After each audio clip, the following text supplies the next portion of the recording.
Jail से ले आने वाला प्रभु यीशु मसीह की अधिक पवित्र नाम है सब पवित्र लोगों में शरण लेता हूँ। प्रभु के अनुग्रह है कि प्रभु ने और भी एक दिन हमें प्रकाशित वाक्य किताब से सीखने के लिए मौका दिया। प्रकाशित वाक्य का किताब हमने कई बार सुना।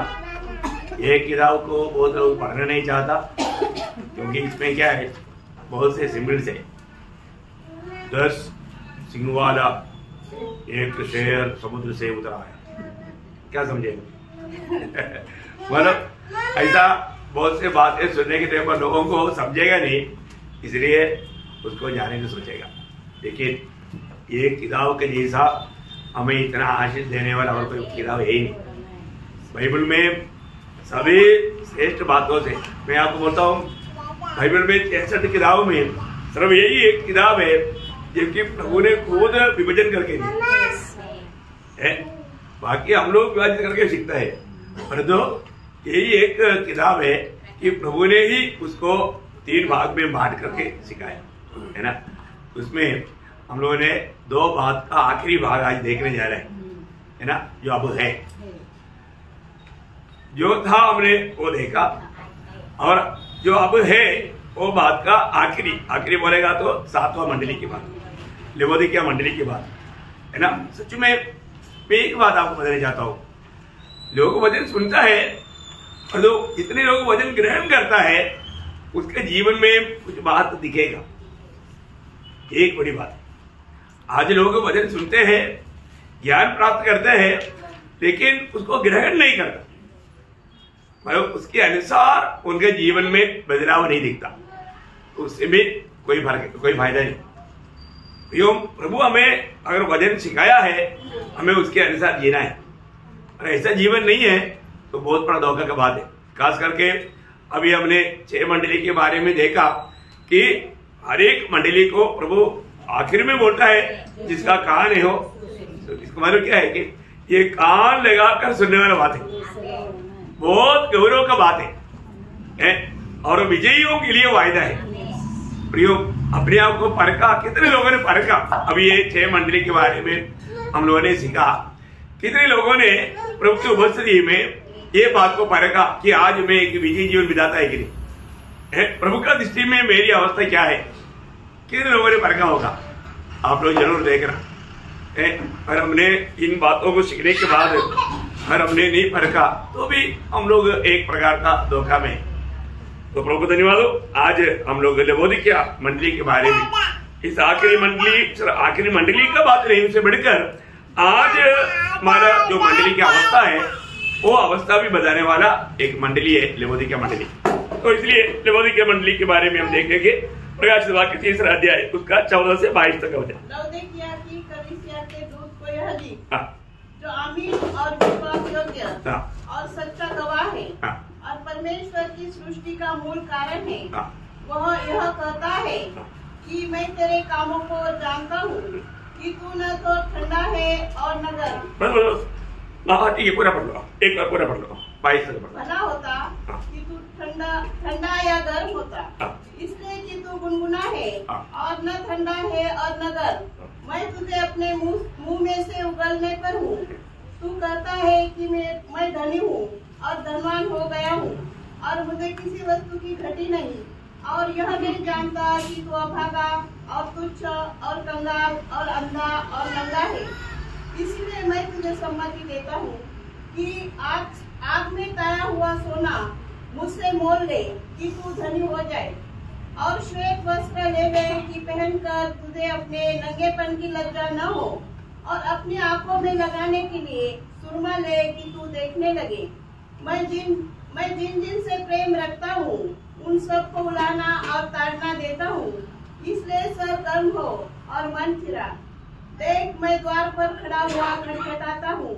यदि कोई मेरा शब्द सुनकर द्वार खोलेगा तो मैं उसके पास भीतर आकर उसके साथ भोजन करूँगा और वह मेरे साथ। जो जय पाए मैं उसे अपने साथ अपने सिंहासन पर बैठाऊंगा, जैसे मैं भी जय पाकर अपने पिता के साथ उसके सिंहासन पर बैठ गया। जिसके कान हो वह सुन ले कि आत्मा कलीसिया से क्या कहता है। बहुत ही सुंदर बातें हमको यहाँ से सीखने के लिए मिलेगा। खास करके आपको मालूम है लेवोदिकिया उस पद का अर्थ क्या है? हाँ, मतलब दुनिया से गुण मिल जाने वाला अवस्था। आपको मालूम है आज मंडली कंप्लीटली दुनिया के साथ कॉम्प्रोमाइज करके चलने वाले एक अवस्था आ गया। उसमें एक प्रकार इसको मतलब और भी एक अर्थ है कि जनाधिपत्य सभा, जनाधिपत्य का समझता है। आज मतलब हमारा देश कौन सा देश है?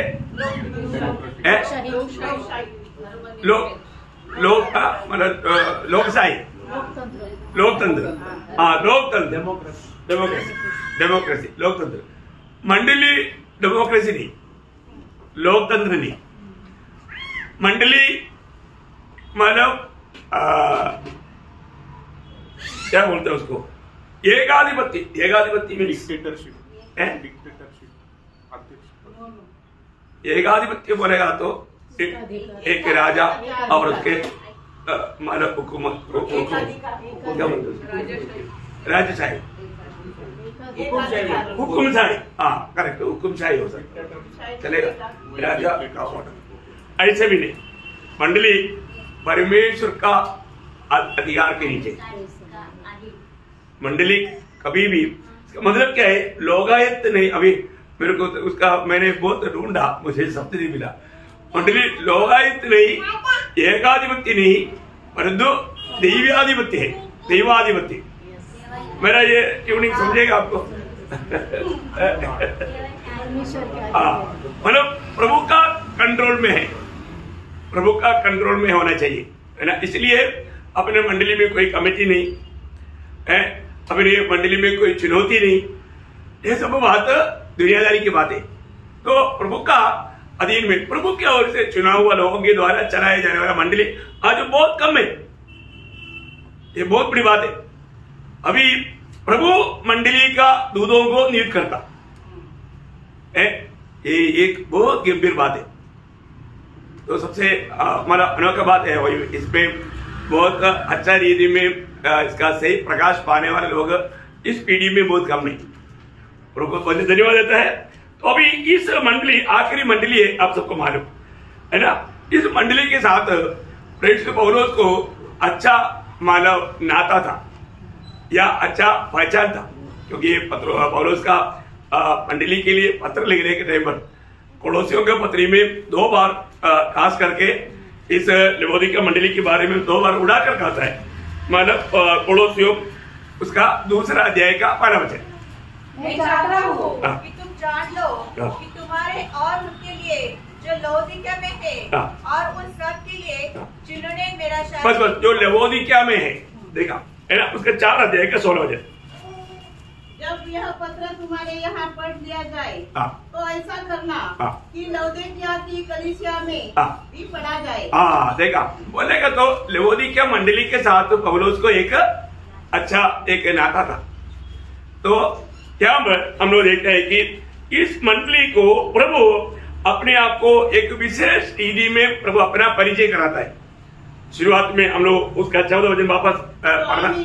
आमीन और विश्वास योग्य और सच्चा गवाह है और परमेश्वर की सृष्टि का मूल कारण है, वह यह कहता है। बस वह ये कहता है। देखिए पौलुस यहाँ पर हम देखते हैं कि जो आमीन का अर्थ मतलब ये सत्य है। मतलब यहाँ पर वो आमीन भी बोला है, सत्य भी बोला है। मतलब इसका मतलब क्या है कि मतलब यहाँ पर आमीन इब्रानी भाषा में आमीन को मतलब मजबूत, स्थिर और विश्वासी होगी, ऐसा 3 उसका उस पद का अर्थ है।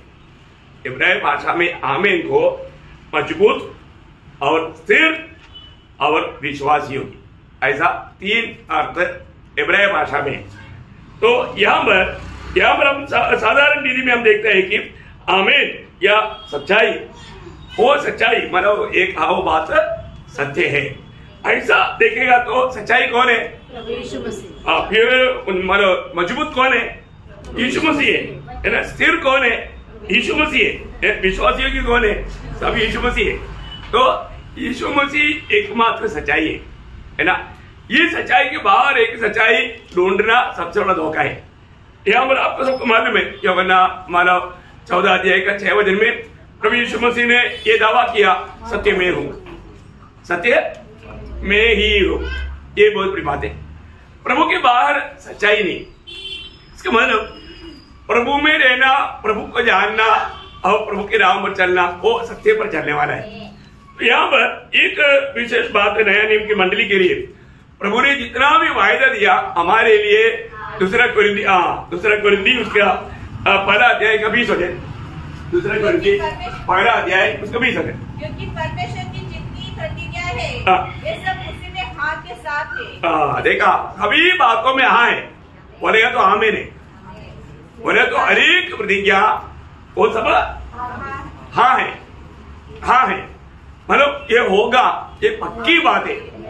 प्रयोग में एक बात आपको बताना चाहता हूँ, आप लोग जो वचन सुनता है जरूर आपके लिए जब वायदा का शब्द जब आता है, वो शब्द कोई भी पीढ़ी के लोगों के लिए ये प्रभु पूरा करेगा, इसलिए अपन उसको आमीन बोल करके स्वीकारना चाहिए। आपको मालूम है कुछ बातों में प्रभु ने आमीन आमीन कहा, इसका मतलब वो बहुत गंभीर बात है।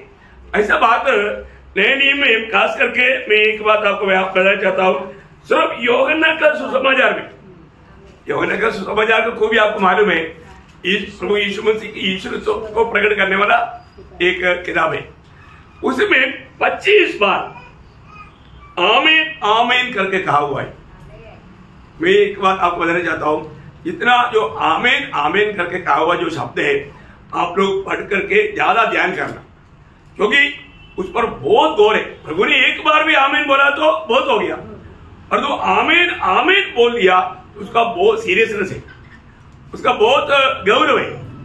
मैं 25 आपको ये 25 रेफरेंस पढ़ाने के लिए तो बहुत टाइम लगेगा, एक आधा मतलब आपको पढ़ाऊंगा, लेकिन बाकी मैं लिखाऊंगा आपको, नहीं तो पहले आप लिख दो, क्योंकि आप जरूर इसको होमवर्क रूम में घर में जाकर करना है, क्योंकि ये बहुत सीरियस बातें हैं। 25 बातें यूहन्ना का सुसमाचार में स्वयं प्रभु यीशु मसीह आमीन आमीन करके कहा। आप लोगों का इतना नोटिस में नहीं आया होगा, लेकिन मैं आपको पहले को रेफरेंस देता हूं, आप लोग अपने नोटबुक में लिखना जरूर, समय के अनुसार आप लोग उस पर ध्यान करना। अभी ये पूरा यूहन्ना का सुसमाचार से है, इसलिए चैप्टर और वेट बताऊंगा। 151 यूहन्ना का सुसमाचार से बोल रहा हूँ। हाँ यूहन्ना लिख दिया ना, अभी कई लोग अभी तक इसी नहीं था मेरे घर में, वो ध्यान से सुनना। अभी मैं इसलिए बोला, अभी मैं बार बार यूहन्ना यूहन्ना यूहन्ना बोलने की जरूरत नहीं है ना। 151 और 3 का 35 वही 3 का 11 519 524 25 626 632 वही 647 53 वही सेम 8 का 34 51 58 10 का 1 उसका 7 12 का 24 13 का 16 20 21 38 38 और 14 का 12 16 का 20 23 उसका 21 का 18 25 वचन हो गया। ये 25 का 25 जरूर, उसमें से सिर्फ अभी आप 3 का 3 देखिएगा। यीशु ने उसको उत्तर दिया, मैं तुझे सच सच कहता हूँ, देखो मैं तुझे सच सच कहता हूँ, यदि कोई नए सिरे से न जन्म ले तो परमेश्वर का राज्य देख नहीं सकता। देखिए ये सब लोगों के लिए बात है, इसलिए ये इम्पोर्टेंट है। इसमें कोई जात का फर्क, देश का फर्क, वर्ग का फर्क, कोई फर्क नहीं। इसलिए गंभीर बातों में, बहुत महत्वपूर्ण बातों में नया जन्म ही सबसे बड़ी बात है। उसी प्रकार मौत की बातें है 25 वचन, एक एक वचन आप ध्यान करना। आप लोग मतलब अभी मैं इधर पढ़ा लिखा जाएगा तो उसी में पढ़ाते पढ़ाते थोड़ा बोलते बोलते टाइम हो जाएगा। लेकिन इसका सविशेषता मैं आपको बताता हूँ। प्रभु ने अगर सच सच करके कहा है तो उसका गौरव अनेक लोग जानना चाहिए।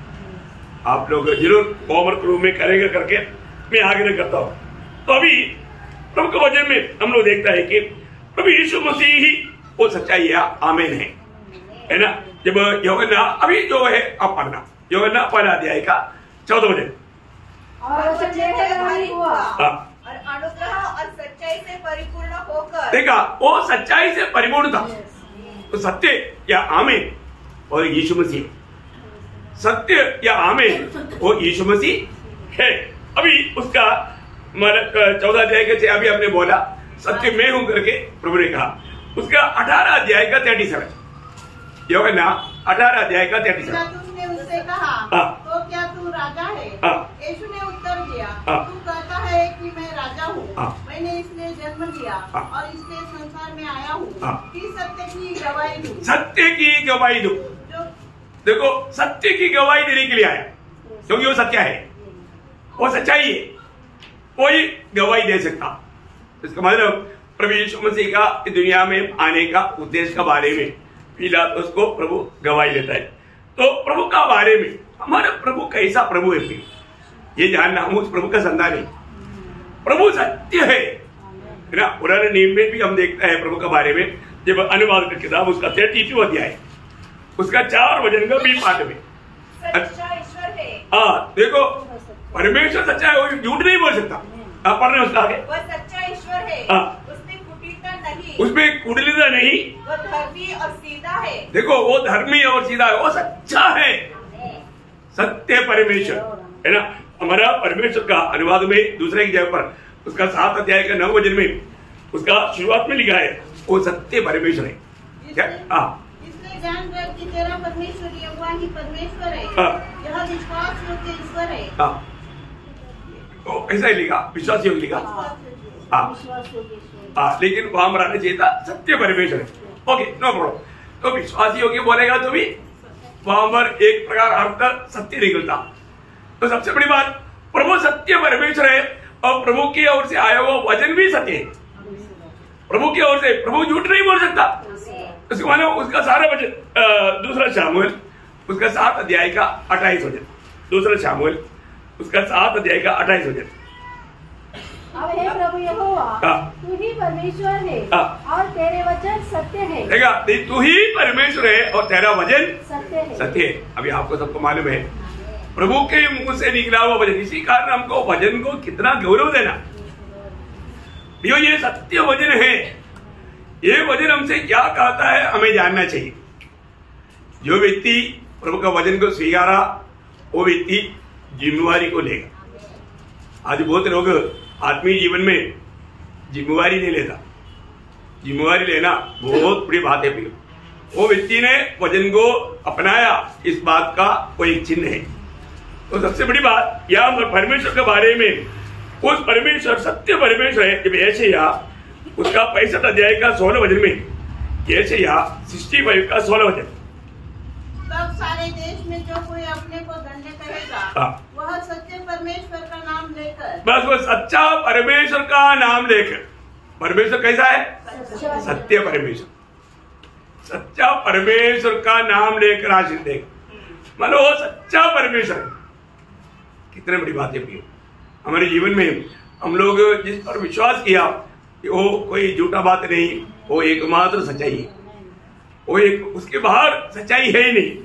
और हम प्रकाशित वाक्य में भी हम देखते हैं कि वो अभी हमने शुरुआत में ही पढ़ा था पहला अध्याय का 5 वचन में, वो विश्वास योग्य गवाह। कैसा है?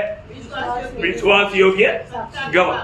देखो इसका मतलब क्या है कि मतलब अभी यहाँ पर हमने जो पढ़ा हुआ एक वचन में ना, एक छोटा सा एक डाउट आने वाला बात है। वो बात क्या है आप लोगों को ध्यान में नहीं आया होगा, फिर मैं आपको ध्यान में लाता हूँ। क्योंकि ऐसा बात को लेकर के कभी कभी मसीह विरोधी लोग, यहोवा विटनेस का जैसा लोग थोड़ा सा चैलेंजिंग करता है। उन लोग क्या है कि कुछ वचन में थोड़ा कुछ ऐसा पॉइंट उठता है, वो वापस एक बार वो 14 वचन पड़ेगा, जो आमीन और विश्वास योग्य और सच्चा गवाह है और परमेश्वर की सृष्टि सृष्टि का मूल कारण है। परमेश्वर का सृष्टि का मूल कारण लिखा, बहुत अच्छा लिखा, आपका परिभाषा बहुत अच्छा है? मतलब हाँ, परंतु कोई कोई परिभाषा में कुछ अलग आया। परमेश्वर का सृष्टि का शुरुआत है, ऐसा कुछ परिभाषा में आया है। मराठी में क्या लिखा है? आदि कारण। आदि कारण, हाँ, आदि कारण। वो बात को लेकर के मैंने समस्या खड़ा करेगा। मतलब वो एक्चुअली उसकी द्वारा बनाया गया ऐसा अर्थ में आना चाहिए। वो हिंदी का अच्छा है, हाँ, मूल कारण है वो, बराबर। हाँ, लेकिन वो अर्थ मतलब वो अर्थ में मतलब लोग बहस करने के लिए तैयार हो जाएगा। एक्चुअली बाइबल को सही रीति में जानने वाले लोग ही इस बात को समझ सकता, क्योंकि जब यूहन्ना के सुसमाचार 12 अध्याय का 3 वचन, वो सृष्टि नहीं सृष्टि करता है। ये बातों को हटाने के लिए मसीह विरोधी लोग कभी कभी ऐसे शब्दों को मतलब लेता है। मैं इसलिए आपको वो बात को समझने के लिए बताया। पढ़िए। सब कुछ उसी के द्वारा उत्पन्न हुआ। देखा, सब कुछ वो सृष्टि नहीं है, वो सृष्टि करता है। वो सृष्टि नहीं है, सृष्टि करता है।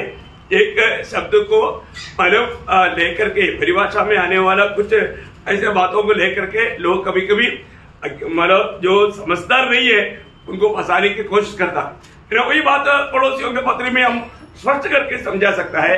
पड़ोसियों पर अध्याय का 15-16 वचन, वह तो अदृश्य परमेश्वर का प्रतिरूप और सारी सृष्टि में पहलौठा है, क्योंकि उसी में सारी वस्तु की सृष्टि हुई। उसी में सारी वस्तुओं का सृष्टि हुआ, स्वर्ग की हो अथवा पृथ्वी की, देखी या अनदेखी, क्या सियासत, क्या प्रभुता है, क्या प्रदाता है, क्या अधिकार, सारी वस्तु उसी के द्वारा उसी के लिए सृजी गई। देखा, उसी की द्वारा और उसी के लिए सृजा गया। मतलब सृजनगार परमेश्वर है ना। मतलब पिता को दिया हुआ वही स्थान पुत्र को दिया करके हम लोग बाइबल में देखता है। जब मतलब पुराने नियम में जब यहोवा परमेश्वर को अल्फा और ओमेगा कहा, वो शब्द हमारे संयम यीशु मसीह का लिया हुआ है। जब यशायाह नबी किताब उसका 44 अध्याय के 6 वचन, यशायाह उसका 44 का 6, जो इस्राएल का राजा है अर्थात सेनाओं का यहोवा जो उसका छुड़ाने वाला है, वो यहोवा कहता है, मैं सबसे पहला हूँ और मैं ही अंत तक रहूंगा। मतलब मैं पहला और अंत बोलेगा तो अल्फा और ओमेगा। उसका 48 का 12, हे याकूब, हे मेरे बुलाए हुए इस्राएल, मेरी ओर कान लगाकर सुन, मैं वही हूँ, मैं ही आदि और अंत ही मैं ही हूँ। हाँ, देखा, मैं ही आदि और अंत, मतलब अल्फा एंड ओमेगा बोलने का अर्थ वो है, वो शब्द का वही बात प्रभु यीशु मसीह के बारे में जब नया नियम में प्रकाशित वाक्य उसका 1 अध्याय का 17 वचन, प्रकाशित वाक्य 1 अध्याय उसका 17 वचन, मैंने उसे देखा तो उसके पैरों पर मुर्दा से गिर पड़ा।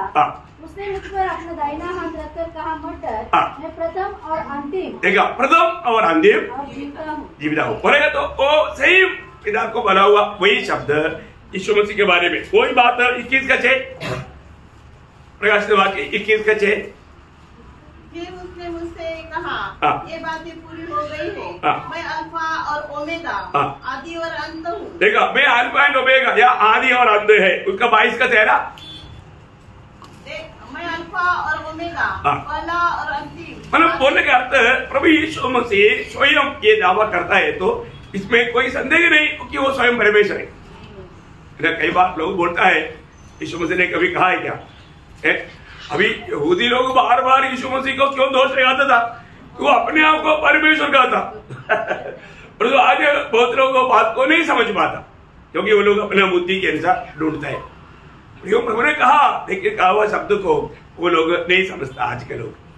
प्रभु धन्यवाद हो। तो 3 अध्याय का 15 वचन, प्रकाशित वाक्य 3 का 15, को जानता हूँ कि तू न तो ठंडा है और न गर्म, भला होता कि तू ठंडा या गर्म होता। बस देखा, यहाँ पर आपको मालूम है लवोदिकिया मंडली के बारे में प्रभु को बोलने के लिए एक भी प्रशंसा का बात नहीं, एक भी प्रशंसा का बात नहीं। इसका मतलब अभी पहुंचा हुआ मंडलियों का अवस्था हम इससे गंभीर रीति में समझना प्रियो। ये सिर्फ लवोदिकिया मंडली के लिए संदेश नहीं, आज का पीढ़ी में रहने वाले लोगों का या मंडलियों की अवस्था की और प्रभु अपना मानव संदेश दे रहे हैं। बहुत ध्यान से समझने वाली बात है। अभी यहाँ पर बोलता है मैं तेरा काम को जानता हूँ, या तो गर्म या तो ठंडा है। मतलब यदि ठंडा या गर्म होने से अच्छा था है, इसका मतलब क्या है प्रियो है? यहाँ पर बोलने का अर्थ क्या मालूम है? यहाँ पर मतलब आखिरी समय की मंडली का 3 अवस्था यहाँ पर प्रभु प्रकट कर रहा है। आखिरी समय का मंडली का 3 अवस्था यहाँ पर प्रभु बोलता है। मतलब कौन कौन सा अवस्था है? हाँ, ठंडा, गर्म और गुनगुना। देखा, ये 3 अवस्था है। मतलब मंडली में आने वाला लोगों में ठंडापन में रहने वाला लोग रहेगा, गर्माइश में रहने वाला लोग रहेगा, गुनगुनाहट का अनुभव में रहने वाला लोग रहेगा। इसमें मैं कौन सा झूठ में आता है करके अपने आप को अपन कोई किसी का दोष नहीं लगाता, लेकिन प्रभु यहाँ पर आखिरी समय के लोगों में आत्मिक जीवन में इस 3 प्रकार का लोग रहेगा। प्रियो, अपना दिल क्या गवाही देता है? अपने बारे में हम क्या गवाही देता है? मतलब आपको मालूम है प्रभु में आने के बाद ऐसे कितने लोग हैं उनको सुसमाचार के बारे में कोई चिंता नहीं, संगति के बारे में कोई चिंता नहीं, आत्मीय जीवन के बारे में कोई चिंता नहीं। ऐसा एकदम ठंडा जीवन बिताने वाले लोग बोलते हैं। अब देखो प्रभु के दृष्टि में वो एक गुनगुनाहट का अवस्था है, बहुत भयानक अवस्था है। और तो बहुत लोग हैं उलझाइए, कहीं भी जाएगा तो वो प्रभु का संदेश देगा, ट्रैक्ट बांटेगा, मीटिंग में भी उत्साह से आएगा और हर एक बातों में उनका उत्साह है। और तो कुछ लोग है आता है, सुनता है, एक गुनगुनाहट का अवस्था, ठंडापन भी नहीं, गर्मी भी नहीं है। मतलब जरूरत पड़ गया तो आएगा, नहीं तो नहीं आएगा है। हर एक कामों में एक ढीलापन। स्वर्ग इन सारे बातों को देखता है। हमारे आत्मीय अवस्था आज कौन सा लेवल में है करके आज मुझे सुनने वाले सब लोग सोच लो। यहाँ पर हमें जानने वाला बात है प्रेषित पौलुस के यही हम कैसे होना चाहिए? हाँ, उत्साही होना चाहिए, आग होना चाहिए, है ना? प्रभु की खातिर आग होना चाहिए। आज पौलुस ने मैंने भेजा हुआ एक मतलब संदेश में, उसका नाम क्या था? हेनरी मार्टिन, है ना? जवान लड़का, मानव आपको मालूम है वर्ल्ड का सबसे बड़ा यूनिवर्सिटी से बड़ा डिग्री पा करके बाहर आने के बाद अच्छा शादी करके दुनिया की रीति में आलीशान जीवन बिताने का मौका होने पर भी उनका बहन उनके लिए प्रार्थना में लगे रहा। वो थोड़ा दुनियादारी में बह गया था, पर दो उन्होंने प्रभु के लिए अपना दिल दिया। प्रभु के लिए दिल देने के बाद में वो मानव विलियम कैरी का बारे में जब सुना, उनका भी दिल में आग उड़ा। उन्होंने बोला भारत में जाकर के वहां पर इतना अनपढ़ लोगों के बीच में और बुरे आचारों के बीच में जाकर के मैं ये ज्योति फैलाऊंगा। उनको एक बोझ आया और इतना लंबा उस समय में आज का जैसा थोड़ी है। वो फिलाडेल्फिया समय की बात है, फिलाडेल्फिया समय की बात है। विलियम कैरी वाला काम किया, फिलाडेल्फिया बात है। प्रियो, एक बात जानना, उस समय में ये हेनरी मार्टिन वहां से निकला, 90 डेज यात्रा करके कलकत्ता में आया और वो यात्रा में ही मतलब बंगाली भाषा उन्होंने अभ्यास किया। आप देखो उधर आकर के उन्होंने आकर के और भी गहराई में वो सीखा। 3 भाषा में बाइबल परिभाषा की, सिर्फ 6 साल का जीवन में। मतलब बोलेगा तो 24 साल का उम्र में वो प्रभु को दिल दे करके प्रभु के लिए कार्य शुरू किया और 25 साल की उम्र में बंगाल में आया। इसके बाद में 3 भाषा में उन्होंने परिभाषा किया। 31 साल का उम्र में प्रभु के पास गए। उसका जिंदगी कैसा रहा है? ओ कितना बड़ा प्रियो, क्या समर्पण है, क्या दर्शन है, कितने करोड़ों को आत्माओं को जीता। प्रियो, आपको हमें ये बात पे जानना, प्रभु में आने के बाद हमें मिला हुआ बुलाहट कहां के लिए बुलाया प्रियो? आज भी बहुत लोगों को मुझे प्रभु ने बुलाया, कहां के लिए बुलाया ये नहीं मालूम। बुलाहट के समय में ही प्रभु ने हमें आशा दिया, जीवित आशा, पर वो आशा बहुत लोगों में नहीं दिखता है। क्या हर को वो आशा है क्या? मैं आपको बताना चाहता हूँ, यहाँ पर हमारे जीवन में मतलब किस प्रकार की अवस्था है ये बात। प्रभु नफरत करने वाला अवस्था है क्या? गुणगुनाहट का अवस्था। आज आत्मीय जीवन में बहुत से लोग जाने अनजाने में वो गुणगुनाहट का अवस्था में है। परंतु प्रियो, प्रभु में जो जीवन जो है उदार पाए वो लोग, जब रोमियो के पत्री 12 अध्याय उसका 11 वचन, यत्न करने में आलसी न हो। प्रयत्न मतलब प्रभु का कार्य करने में आलसी नहीं होना, आत्मा में भरकर और जलकर काम करना। वो शब्द बहुत गहरा शब्द है, आत्मा में भरकर और आत्मा में जलकर, जलन एकदम उस सामर्थ्य में होकर के काम करना बहुत बड़ी बात है प्रियो। प्रभु का अनुग्रह के द्वारा हमारा उद्धार हुआ, इसके बाद में हम लोग रोज आत्मा में भरते हुए उस आत्मा के सामर्थ्य में हरेक काम करना भी। आपको मालूम है पुराने नियम में लेवी व्यवस्था में एक व्यवस्था था, वेदी हमेशा जलता रहना। बोलेगा तो है उसका 6 अध्याय लेवी 6 का 13, वेदी पर आग लगातार जलती रहे, वह कभी बुझने न पाए। कभी बुझने ना पाए। प्रियो, बहुत बड़ी बात है, हमारे जीवन में प्रभु से पाया हुआ आत्मा में रोज भरने वाला अनुभव चाहिए। इतना अच्छा मौका प्रभु देने के बाद हम लोग भरने में कैसा है? मैं आत्मा में भरते जाता है कि नहीं? आत्मा का वश में बन जाता है कि नहीं? आत्मा मुझको इस्तेमाल कर पाता है कि नहीं? ये बातों को जानना प्रिय। अभी बहुत लोग उनके आत्मीय जीवन में एकदम ठंडा अनुभव में, गर्म अनुभव में रहने वाले क्या करेगा? सबको, पहली बात सबको प्रेम करेगा। प्रेम करने में सबको मिलेगा तो उनका चेहरा कैसे रहेगा?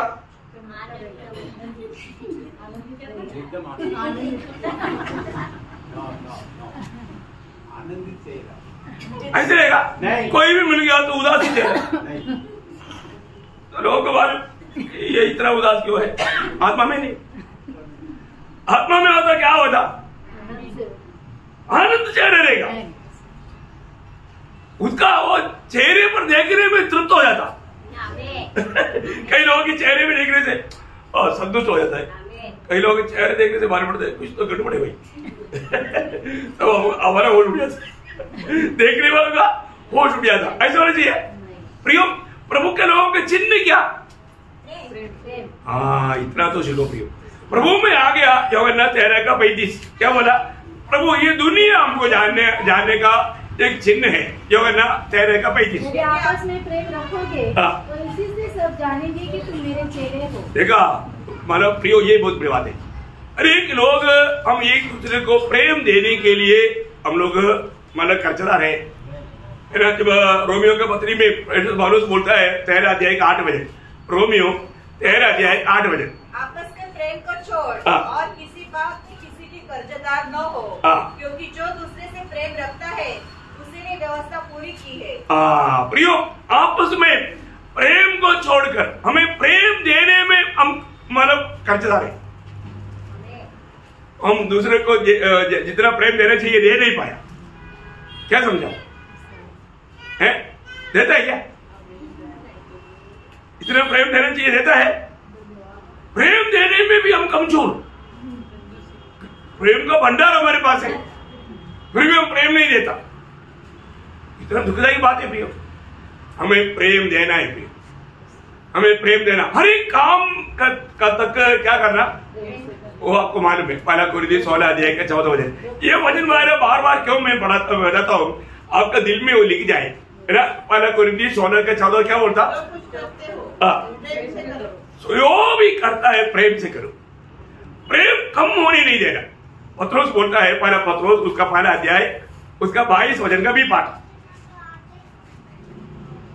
तन मन लगाकर एक दूसरे से अधिक प्रेम रखो। देखा, तन मन लगा करके एक दूसरे से अधिक प्रेम है। यहाँ पर प्रेम है ना, वहां पर कोई समस्या नहीं होता प्रेम। सच में हमारा प्रेम देने की गति के कारण कई समस्या खड़ा होता है ना। ऐसा कभी ना होने दे। इसका मतलब हमारे जीवन में, आत्मीय जीवन में आज एक सच्चा प्रभु का चेहरा बनकर जीने में हम लोग विजयी है क्या, या उसमें हम हारता है? लवोदिकिया लोगों को जो सच्चाई से वो लोग वंचित था, वो लोग आनंद दुनिया की बातों में था, वो लोग प्रभु से अड़ करके वो लोग दुनिया में, वो लोग क्या बोला, मैं धनवान है, मतलब दुनिया की धन पर उन्होंने खुशी बनाया, जबकि उनको ये नहीं मालूम वो दुनिया के धन के कारण प्रभु को भूल करके, प्रभु का संगति छोड़ करके, प्रभु के लिए समय ना देते हुए दुनिया के पीछे भागा। तभी भी वो बोलता है हम बहुत आशीष पाया हुआ धन्य लोग हैं। प्रियो, एक बात जानना, अगर इस दुनिया का धन आपका प्रभु का जो समय को चोरी करता है तो आप तुरंत जानना आप भयंकर धोखा में गिर रहे हैं। आज कितने लोग मतलब दुनिया की बातों को जीतने के लिए प्रभु को जो समय देना चाहिए उनके पास समय नहीं। मैं आपको बोलता हूं, उसको उद्धार का अर्थ अभी तक नहीं जाना। प्रभु से बढ़कर, प्रभु की संगति से बढ़कर, अनंत काल की बातों से बढ़कर दुनिया की बात हमें अच्छा लगता है तो शैतान की धोखा वहां पर आ गया। जब याकूब 4:4 में याकूब ने क्या बोला, याकूब 4:4, हो शक्त बदले प्रियो, ये व्यभिचारिणियों, क्या तुम नहीं जानती कि संसार से मित्रता करनी परमेश्वर से बैर करना है? देखा, वे लोग परमेश्वर से बैर कर रहा था, वो एक प्रकार प्रभु का दुश्मन बैठते जा रहा था। एक बात है प्रियो, हम लोगों को ये मंडलियों का संदेश के द्वारा प्रभु हमें क्या समझाना चाहता है, हमारे जीवन में कहीं ना कहीं धोखा खाया है तो हमें सुधारना है, इसमें हमें सावधान लेना। तो प्रभु कहता है, उसका 16 बजे पढ़ना, 3 का 16, इसलिए कि तू गुनगुना है और न ठंडा है और न गर्म, मैं तुझे अपने मुंह में से उगलने पर हूँ। देखा, मैं तुझे क्या करने वाला है, मुंह में से उगलने पर। किसको? लवोदिकिया मंडली। लवोदिकिया मंडली की अवस्था क्या हो गया, गुनगुनाहट की अवस्था। ये गुनगुनाहट का अवस्था एक प्रकार बोलेगा तो अपन जो खाना खाया वो खाना डाइजेशन नहीं हुआ, डाइजेशन नहीं हुआ तो कुछ समय के बाद क्या होता, उल्टी होता। तो प्रभु बोलता है तुम मेरे लिए डाइजेस्ट नहीं हो रहा है। समझ में आया? अभी मैं तुझे उमड़ लूंगा। बाप रे, कितना डाइजेस्ट है, मैं तुम्हें अभी उमड़ने पर। लवोदिकिया मंडली की अवस्था है प्रियो। देखो, ये कितना हमें सीरियसली समझना चाहिए। प्रभु हमको सही नहीं पा रहा है, प्रभु के लिए हम असहनीय बन जाता। ऐसा लोगों को प्रभु बोलता है मैं तुम्हें उमड़ लेगा। आप देखिए यहाँ पर कितना भयंकर बात है ना।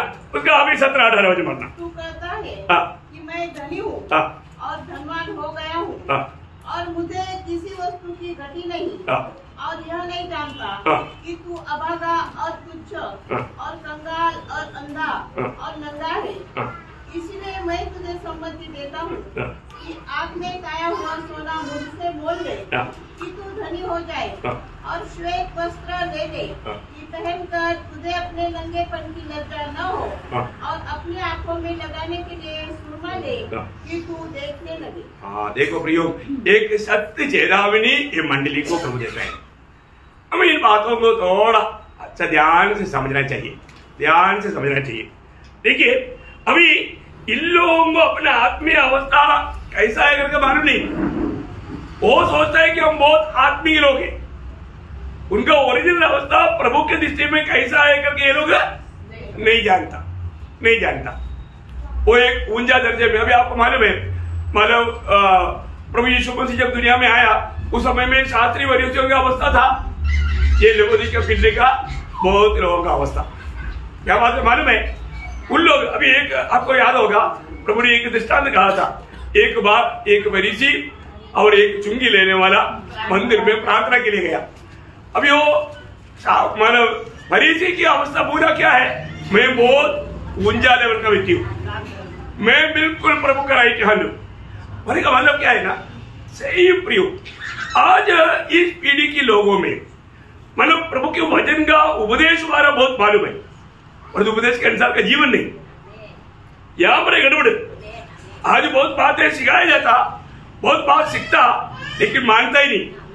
अभी जब वही सही बात यहाँ पर हम देखा है, जब लूका 18 अध्याय आपको मालूम है उसका 9 से 14 बजे उसमें से जो अपने ऊपर भरोसा रखते थे कि हम धर्मी हैं और दूसरों को देखो हम धर्मी हैं। अभी लेवोदिकिया पीरियड का लोग हम सब लोग क्या बोलता, यीशु मसीह पर हम विश्वास किया, हम धर्मी बन गया। सही बात है ना, सब लोगों को मालूम है, सब लोगों से धर्मी है। रोमियो 5 रेफरेंस सहित बोलेगा, परंतु एक धर्मी का जीवन का अर्थ जान करके जीने वाले लोग बहुत कम है। वो कैसा है हमें इसमें से सीखना है, ये बहुत बड़ी बात है। यहाँ पर देखिए फरीसी का अवस्था देखिए, वो क्या बोलता, दो मनुष्य मंदिर में प्रार्थना करने के लिए गए, एक फरीसी था और दूसरा चुंगी लेने वाला। फरीसी खड़ा होकर अपने मन में रो प्रार्थना करने लगा, हे परमेश्वर, मैं तेरा धन्यवाद करता हूँ कि मैं दूसरे मनुष्य के समान अंधेर करने वाला, अन्यायी और बेविचारी नहीं और न इस चुंगी लेने वाले के समान हूँ। मैं सप्ताह में 2 बार उपवास रखता हूँ, मैं अपनी सब कमाई का 10वां अंश भी देता हूँ। परंतु चुंगी लेने वाले ने दूर खड़े होकर स्वर की ओर आंखें उठाना भी न चाहा, वरन अपनी छाती पीट पीट कर कहा, हे परमेश्वर, मुझ पापी पर दया कर। मैं तुमसे कहता हूँ कि वह दूसरा नहीं परंतु यही मनुष्य धर्मी ठहराया जाकर अपने घर गया, क्योंकि जो कोई अपने आप को बड़ा बनाएगा वह छोटा किया जाएगा, और जो अपने आप को छोटा बनाएगा वह बड़ा किया जाएगा। देखिए प्रभु यीशु मसीह ने यहाँ पर कितना स्पष्ट रीति में हमको समझने के लिए बताया। अनेक पवित्र लोग में आज यहाँ पर संगति करके घर जाने के बाद आप जरूर 10 मिनट प्रभु की उपस्थिति में बैठ करके, प्रभु मेरी आत्मिक अवस्था लेवल मुझको दिखा दे, आप प्रभु से प्रार्थना करते हैं। कभी परखा अपने आत्मिक लेवल प्रभु का दृष्टि में मैं कैसा है करके आज तक परखा। कितना दिन हम प्रभु का वचन सुनता जाता है और तो आज तक हमने प्रभु के उपस्थिति में बैठ करके, प्रभु मेरी आत्मिक लेवल तेरी दृष्टि में मैं कैसा है करके मुझे समझा दे, कभी बोला? शायद नहीं बोला। ये फरीसी की जैसा प्रार्थना करके हम चल रहे हैं। एक झूठा तसल्ली में, और तो वो प्रभु का दृष्टि में धर्मी बनकर जी नहीं रहा है। कितना दुखदायी बात है। वही बात पुराने नियम में इब्राहिम को था। इब्राहिम की एक अवस्था के बारे में बाइबल कहता है होशे 12 अध्याय का 8 वचन, इब्राहिम के बारे में होशे 12 का 8। इब्राहिम कहता है मैं धनी हो गया, मैंने संपत्ति प्राप्त की है, मेरे किसी काम में ऐसा आदर नहीं पाया गया जिसे पाप लगे। देखा बोलेगा तो मैं अपने आप को धर्मी समझ करके मनमानी में जीने वाला एक अनुभव में इब्राहिम पहुंच गया। उसकी गलती को वो नहीं समझ पाया। वही बात हम थोड़ी दिन पहले सरदीस मंत्री के बारे में देखा था ना। सरदीस मंत्री के लोग सोचा हम आत्मिक जन है, हम प्रभु के लिए जी रहा है, पर प्रभु ने क्या बोला, तुम जीवित कहलाता है परंतु तू मरा हुआ। देखा उनके दृष्टि में वो लोग आत्मिक है। प्रकाशित हुआ कि 3 का 1 है, आपको मालूम है। मैं आपको रेफरेंस नहीं पढ़ाया तो भी आपको मालूम। ये एक बात मैं आपको बताना चाहता हूँ। यहाँ पर भी प्रभु उनको क्या बोलता मालूम है? प्रभु यहाँ पर उनको 2 मतलब उनका प्रायोगिक जीवन में 2 बात उड़ा कर खाता है। पहली बात तू बोलता और दूसरी बात तू नहीं जानता। तू बोलता और तू नहीं जानता सच्चाई क्या है। देखा कितना भयंकर एक बात है प्रियो। यहाँ पर मतलब वो अपने आप को सोचता परंतु वो अपने विषय में नहीं जानता। प्रियो हमारे जीवन में कभी भी हम अपने जीवन में वो मेरे लिए हाई करके कभी बोला? हमारे जीवन को परखा प्रभु के दृष्टि में मैं कैसा है करके, है ना? विश्वासी पौलुस अपने जीवन में एक बार प्रभु के उपस्थिति में रोया हुआ एक अनुभव आपको मालूम है। रोमियो का पत्री में, रोमियो का पत्री 7 अध्याय उसका 24 वचन, रोमियो उसका 7 अध्याय का 24 वचन।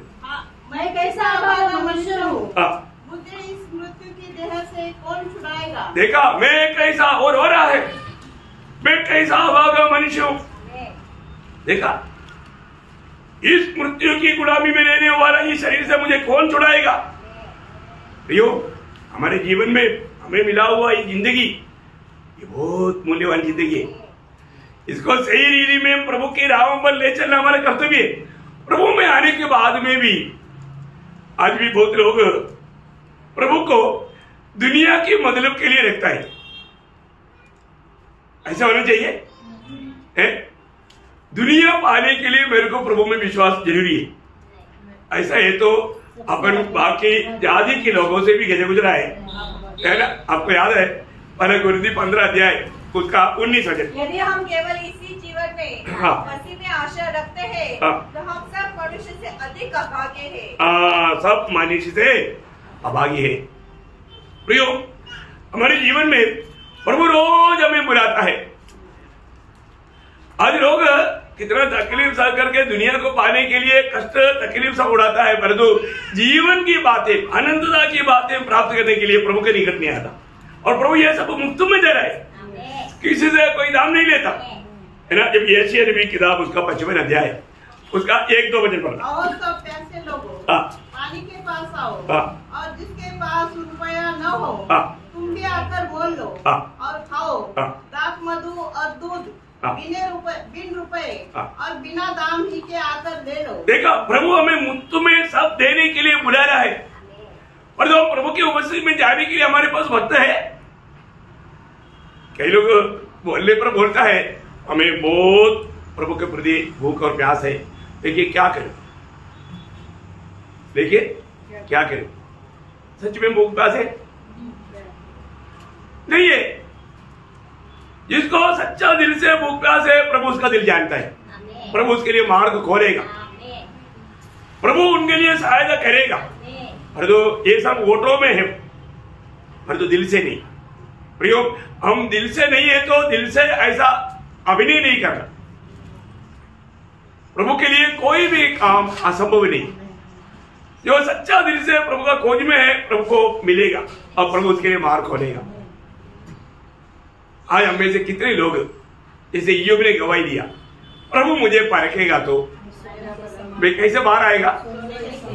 कितने लोग बोल पाएगा आज के दिन में प्रभु मुझे आज परखेगा तो। ये वचन आपको मालूम है ना, ईयोब 23 अध्याय का 10 वचन। रेफरेंस मैं इसलिए बोलता हूं, हो सकता है कोई नए लोगों को रेफरेंस नहीं मालूम होगा, इसके लिए प्रभु मुझे, वो कितना हिम्मत का वचन है। प्रभु मुझे परखेगा तो मैं सोने के नहीं था बाहर आएगा। मैं प्रभु की दृष्टि में आज मेरा जिंदगी का आखिरी दिन है। तो अभी आप सोचो, अभी ज्यादा दिन अभी हम लोग ये दुनिया में रहने वाले नहीं है, ललकार जल्दी होने वाला है। प्रियो, ऐसा है तो हम जब प्रभु की उपस्थिति में जाएगा अभी से परखो। प्रियो, अभी हमें ज्यादा टाइम नहीं, बहुत हम दिन महीना या साल नहीं बोल सकता, लेकिन बहुत शॉर्ट टाइम बाकी है। देखिए अभी से परखो। मैं जब प्रभु की उपस्थिति में जब खड़ा होगा वह प्रभु के न्यायासन के सामने मेरे कामों को लाया जाएगा और वो काम परखा जाने के बाद में मेरा अवस्था कैसे रहेगा। परखना मैं आपको बहुत नम्र विनती करता हूं। अपने काम किस प्रकार का काम, अभी आपको सबको मालूम है, पहला कुरिन्थियों 3 अध्याय 12 से 15 वचन में हमारा यदि कोई स्नेह पर सोना या चांदी या बहुमूल्य पत्थर या काठ या घास या फूस का रदा रखे तो हरेक का काम प्रकट हो जाएगा, क्योंकि वह दिन उसे बताएगा, इसलिए कि आपके साथ प्रकट होगा और वह आप हरेक का काम परखेगी कि कैसा है। जिसका काम उस पर बना हुआ स्थिर रहेगा वह मजदूरी पाएगा। किसको मजदूरी मिलेगा? जिसका काम बना हुआ रहेगा। तो कौन सा काम बना रहेगा? सोना चांदी बहुमूल्य पत्थर। ये आपको मालूम है।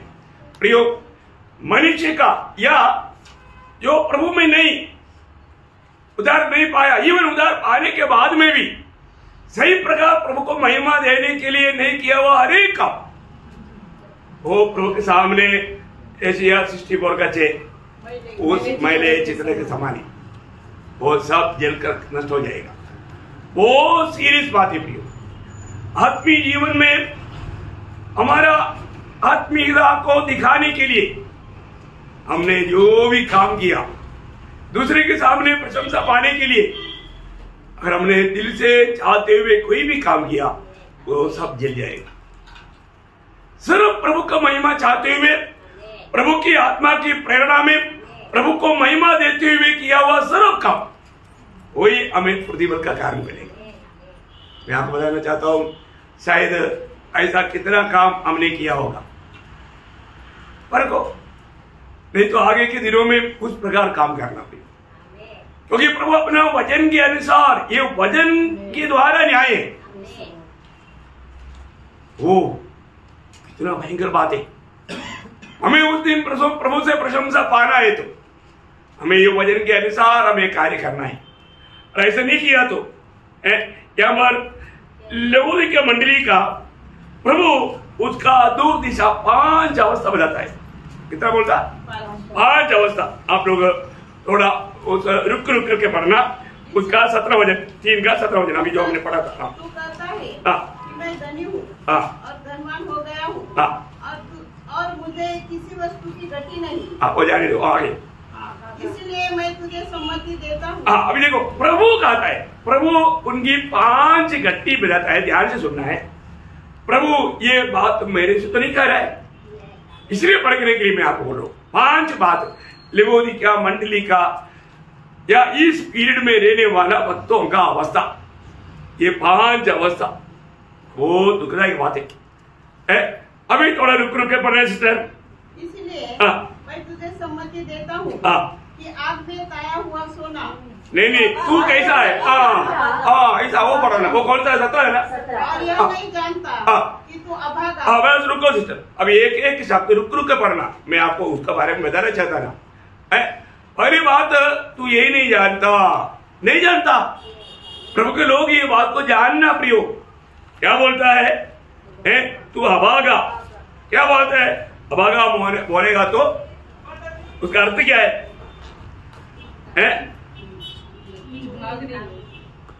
मतलब अभागा बोलेगा तो वो व्यक्ति धनी नहीं, निर्भाग्यवान। क्या है? निर्भाग्यवान है। देखिए, वो एकदम अरिष्ट। क्या बोलता? अरिष्ट बोलेगा तो अभागी। तो इसका मतलब क्या है? उसको मानो उपदेश विषय में संबंध है, उपदेश के विषय में संबंध है। उपदेश अच्छी तरह मानो। आजकल को उपदेश क्या नहीं सिखाया, सबको मालूम है ना, परंतु अहंकारी है। उपदेश के विषय में मालूम, परंतु अहंकारी है, गर्वित है। देखिए, सचमुच में मसीह की संबंधता उसमें नहीं, वो दरिद्र है। उसको बोलता है तुम लाचार। समझ में आया?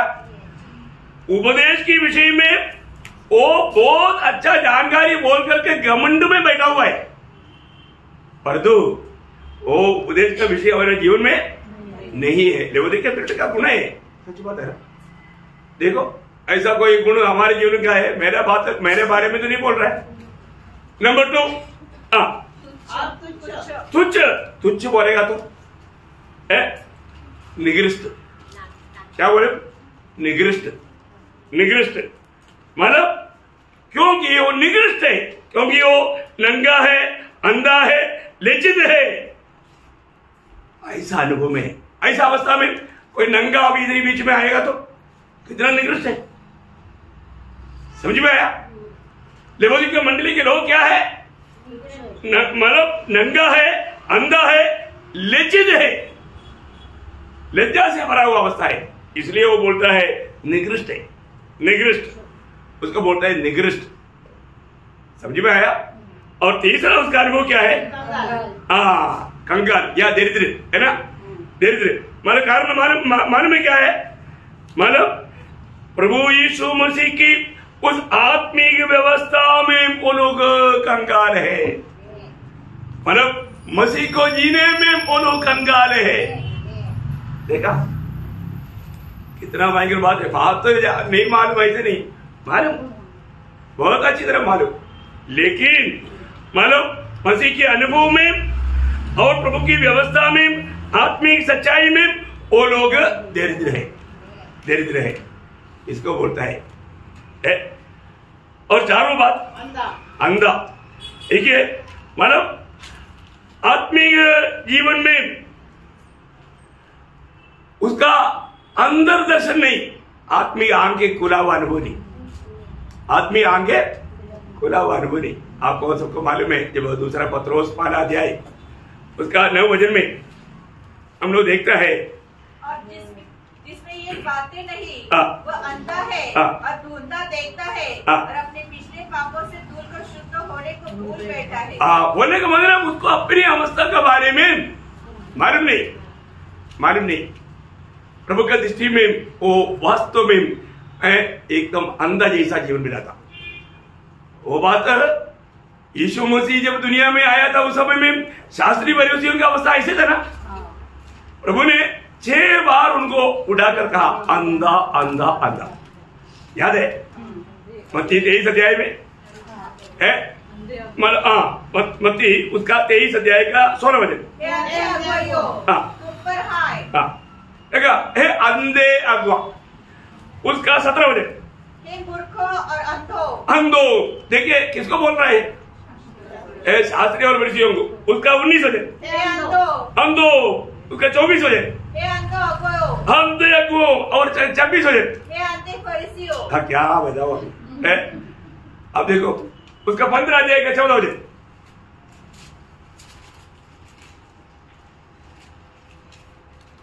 उनको जाने तो वे अंधे मार्गदर्शक है। अंधे मार्गदर्शक है अंधे मार्गदर्शक। प्रयोग कितना भयंकर। अभी प्रभु का दृष्टि में वो कैसा था ये बात है। आज हम लोग प्रभु का दृष्टि में काम रहे, प्रभु हमारे बारे में कोई दोष लगाते हैं कि नहीं, ये बात हमें आत्मा में सुनना है अभी जानना। और 5वां दोष क्या बनाया? नंगा है। मतलब नंगापन बात क्या बोलता? नंगापन दिनचर्या में आने वाला गिरावट। नंगापन किसको बोलता? हमारा दिनचर्या में डेली जीवन में हमारा आत्मीय जीवन का गिरावट, एक अच्छा जीवन नहीं बिताता, प्रभु के सामने योग्य जीवन नहीं बिताता, सुसमाचार का योग्य जीवन नहीं बिताता, बुलाहट का योग्य जीवन नहीं बिताता, उसको बोलता है नग्न। देखा प्रियो, आज मैं प्रभु का दृष्टि में कैसा है ये बात को हमें जानना चाहिए है। मतलब अभी ये सब बात प्राप्त करना है तो दाम देना पड़ेगा। वो दाम आपको मालूम है, दाम देगा तभी वो मिलेगा।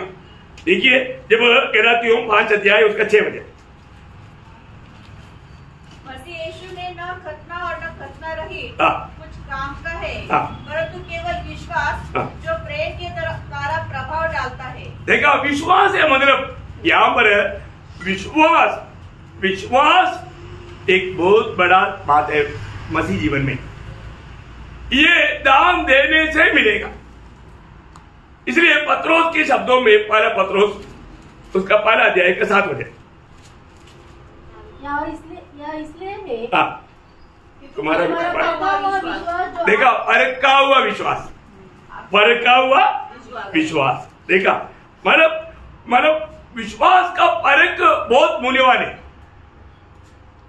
विश्वास का परख बहुत मूल्यवान है। बहुत लोग विश्वास के परख में वो विश्वास ही नहीं निकलता, परखने के समय में मालूम पड़ता है वो विश्वास ही नहीं, सिर्फ बाहर से वो दिखावा करता था। तो प्रयोग इसलिए हमारे जीवन में मानव बोलता है हम नंगा ना घूमे है। मानव हम लोगों को इस बातों को दाम दे करके लेने के लिए प्रभु बोलता है। प्रभु ने वहां पर उस 18 वचन में क्या बोला? इसलिए मैं तुझे संपत्ति देता हूँ कि आग में ताया हुआ सोना मुझसे मोल ले। देखा, आग में ताया हुआ सोना मुझसे मोल ले। हमें तरीके बनने के लिए इस आग में ताया हुआ सोना है विश्वास हमारा। ये विश्वास हमारे में कितना, विश्वास में धनवान बनना, विश्वास में मतलब बलवान बनना, ये प्रभु के चाहते। कितना बड़ी बात है। आज भी बहुत लोगों को उस प्रकार का विश्वास का जीवन नहीं है। हमें ये बात को जानना है। देखिए, प्रभु बोलता है कि मैं तुम्हें समझ देता हूं। क्या करना? तुझे इन बातों को तुझे मोल लेना है। मलाकी की किताब उसका 3रा अध्याय, उसका 3रा वचन, मलाकी उसका 3रा अध्याय का 3रा वचन। वह रुपए का खाने वाला और शुद्ध करने वाला बनेगा और लेवियों को शुद्ध करेगा और उनको सोने रुपए के समान निर्मल करेगा। सोने रुपए के समान निर्मल करेगा। बोलने का अर्थ क्या है प्रयोग? हमें इस कष्ट और कठिनाई में भेज करके हमें प्रभु मूल्यवान विश्वासी बनाएगा, मूल्यवान विश्वासी बनाएगा। हमारे जीवन में एक एक कार्य जो प्रभु करता है हमें बहुत बड़ा एक विश्वासी बनाने के लिए करता। ये बात को हमें जानना। आपको मालूम है, प्रभु का वचन पालन करने से रोशनी मिलेगा। आज भी बहुत लोग जाने अनजाने प्रभु का वचन को पालन नहीं करता।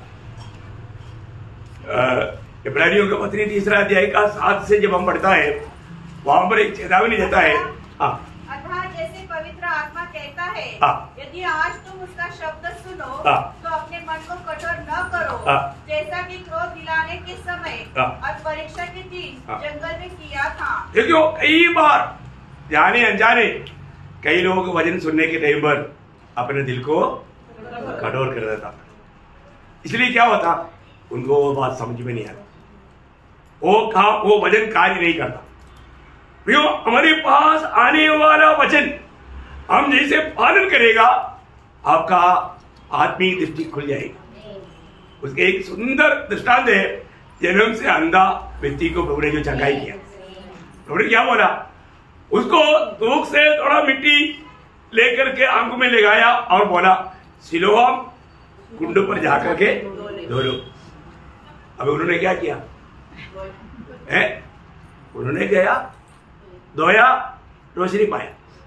सही बात है ना? यहोना के सुसमाचार 9 अध्याय उसका 6 से 11। और उस थूक से मिट्टी सानी और वह मिट्टी उस अंधे की आंखों पर लगाकर उससे कहा, जा शिलो की कुंड में धो ले। शिलो का अर्थ भेजा हुआ है। उसने जाकर धोया और भेजा हुआ है। शिलो का अर्थ क्या है? भेजा हुआ। ओ, एक एक बातों में कितना वो भेजा हुआ व्यक्ति का वचन मान करके जा करके धोया तो क्या हुआ? और देखता हुआ लौट आया। देखता हुआ लौट आया। प्रियो, बहुत बड़ी बात है। जो व्यक्ति प्रभु का वचन मानेगा उस व्यक्ति पर आत्मा का काम शुरू हो जाएगा। आज बहुत लोगों में आत्मा का काम क्यों नहीं मालूम है? आत्मा का काम बात नहीं मानी। प्रभु ने क्या बोला मालूम है?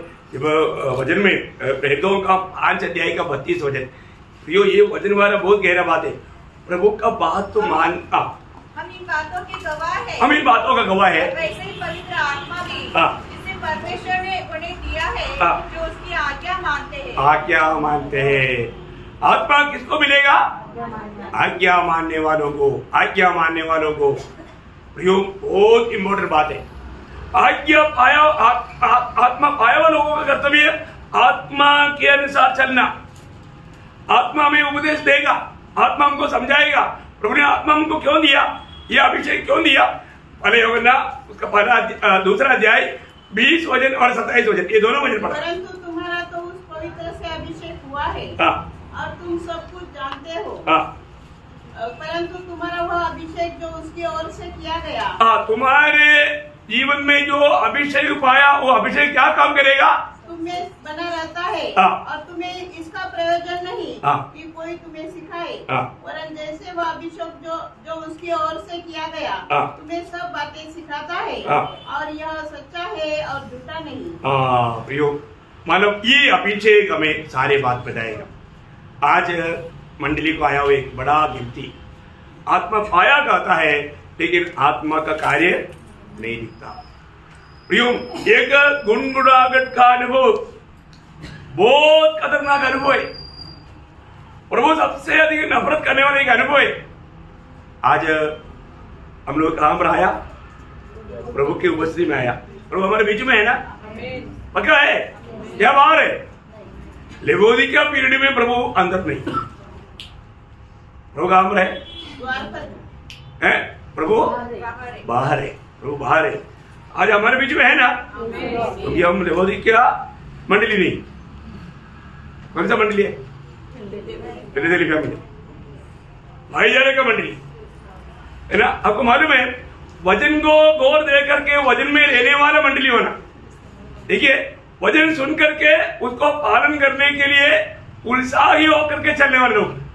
अभी मुझे मालूम है बहुत लोगों में मंडली में आत्मा का काम अच्छा रीति में चलता है, देखिए कुछ लोग मानव आत्मा का अधीन नहीं बनता।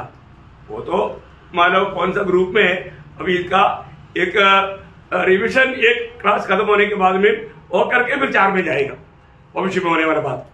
अब एक बहुत बड़ा विचित्र होगा।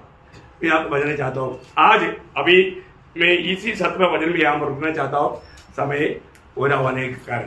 देखिए आखिर में एक वचन में आपको पढ़ना चाहूंगा, भजन संहिता 18 अध्याय का 30 वचन। भजन संहिता 18 अध्याय का 30 वचन। परमेश्वर का मार्ग सिद्ध है, हाँ। यहोवा का वचन ताया हुआ है, प्रभु का वचन ताया हुआ है, वह अपने सब शरणागतियों की ढाल है। ओ क्या सुंदर बातें थी, है ना। हमें ये बात को जानना, इस प्रभु का वचन, इसका महत्व है। भजन संहिता 12 अध्याय का 6 वचन, 12 का 6। परमेश्वर का वचन पवित्र है, हाँ। उस चांदी के समान, हाँ। जो मिट्टी पर ताई गई हाँ। और 7 बार निर्मल की गई हो। इतना निर्मल है तो हमारा वजन के साथ का अनुभव क्या होना चाहिए? 119 का 140, 119 का 140। तेरा वचन पूरी रीति से ताया हुआ है, इसलिए तेरा दास उससे प्रीति रखता है। देखा, इसे एक्चुअली प्रीति है प्रभु के वचन का। सच में प्रीति कितने लोगों को है? आज के दिन में कितने लोगों ने प्रभु का वचन पढ़ा है ना। आज हो सकता है आपने बाकी कामों का बीच में बिजी होने के कारण वचन पढ़ना भूल गया होगा। आपको मालूम है वो लेवल के लोगों का एक अनुभव है अपने को पार करना चाहिए। प्रभु का वचन हमें सबसे अधिक प्रिय होना चाहिए। फिर इस वचन का खूबी हम लोग अच्छी तरह जानना चाहिए। हमने फिलाडेल्फिया मंडली के बाद देखा, मेरा धीरज के वचन को तुम थामा है। प्रियो, प्रभु का वचन का गौरव बहुत अच्छी रीति में जानना। और लवोदिकिया मंडली ने प्रभु को, प्रभु की इच्छा को, प्रभु का वचन को सब तुच्छ किया है। उन्होंने इसलिए नंगा फिरा। प्रभु का दृष्टि में उन्होंने कैसे था? नंगा, दरिद्र, अंधा, अभागा। वो कैसा दयनीय अवस्था भी। बताओ, आज प्रभु इस प्रकार का गवाही हमारे बारे में देगा तो हमारा अवस्था क्या होगा? हाँ सोचो, इस 5 अवस्था में एक भी बात हमारे बारे में अगर प्रभु बोलेगा तो हमें कैसे लगेगा? अच्छा लगेगा? लवोदिकिया मंडली में, लवोदिकिया पीरियड में रहने वाला अधिकतर मंडली ये अनुभव में रहेगा। और है ये चारों तरफ रहने वाला मंडलियों की ओर थोड़ा ये वचनों के अनुसार आप मतलब परखेगा तो आपको आराम से मालूम पड़ेगा। सही बात है, वो भी एक लवोदिकिया पीरियड का मंडली के बारे में जो बताया उसका बिल्कुल मिलता जुलता है। प्रियो, हमारे जीवन में ऐसा बात बिल्कुल नहीं होना। आप लोग ये बात को थोड़ा पढ़ करके आना। 22 तक का वचन है, कल इसको और भी थोड़ा विस्तार से आपको बताने के लिए प्रभु सहायता करे। प्रार्थना के साथ आएगा तो प्रियो एक बात जानना, एक भी अच्छाई इस आखिरी समय में रहने वाला मंडलियों में प्रभु नहीं पाया। ऐसा एक दुखदायी बात है। गुनगुनाहट का अनुभव प्रियो व्यक्तिगत जीवन में देखो, बहुत लोगों में एकदम गुनगुनाहट का अनुभव नहीं, कितना भी जगाने के बाद में भी देखता नहीं, उलझा नहीं, आत्मिक बातों में बिल्कुल एकदम ठंडा भी नहीं, गर्म भी नहीं, गुनगुनाहट का अनुभव है। प्रभु बिल्कुल उसको उमड़ने पर है, टूकने पर है। प्रियो, ऐसा ना होने देना। पूरा मंडली के पूरे लोग ऐसे नहीं देगा, लेकिन कुछ लोगों का अनुभव में, ये लवोदिकिया का अनुभव में रहने वाले लोग नास की मंडली में भी मिल सकता है। उनमें प्रभु उनको सह नहीं सकता। इसलिए जरूर मैं बहुत आग्रह करता हूं, आप लोग ये बात सुन रहा है, प्रयोग सुना, ये किसके साथ प्रभु बात कर रहा है? हमारे यहाँ पर आया हुआ हर एक लोगों का जीवन को जानने वाला प्रभु हमसे बोल रहा है। प्रभु ये बात मेरे से तो नहीं कह रहा है, मैं प्रभु का वचन को कभी अनसुनी किया। आज प्रभु का कार्य के लिए मैं अलग किया गया, तो मेरे बारे में प्रभु का योजना क्या वो समझने में, उसको अमल करने में मैं उलझाई है, या मैं अपने मनमानी में जी रहा है? परखना प्रियो, परखना, कोई भी धोखा ना खाए। अभी ज्यादा समय नहीं मिलेगा। प्रभु में आने के बाद, पुराण पाने के बाद प्रभु की इच्छा में बना रहना हमारा बहुत बड़ा कर्तव्य है। प्रभु करे बहुत आपको आशीष दे, अच्छा मन प्रावट दे, प्रभु का भय दे, प्रभु के आत्मा का अधीन देते हुए विजयी होने के लिए प्रभु सबको सहायता करे। प्रभु को महिमा मिले।